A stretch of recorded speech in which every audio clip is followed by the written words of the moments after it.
So I've been staying in an eco-style lodge. It's like a guest house in Pucallpa, and it's been really nice here. You would have seen a tour of the place, and we went down to a conference today at the university, and we went to a market to get some more vegetables, because there's lots of fruit here. We don't need to buy any fruit.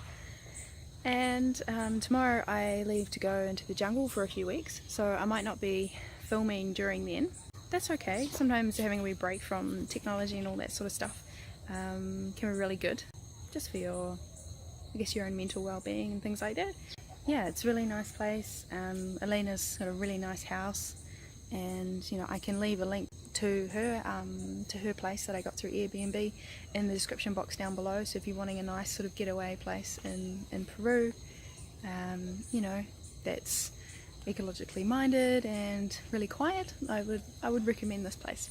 That's it for me for now, and I will see you soon.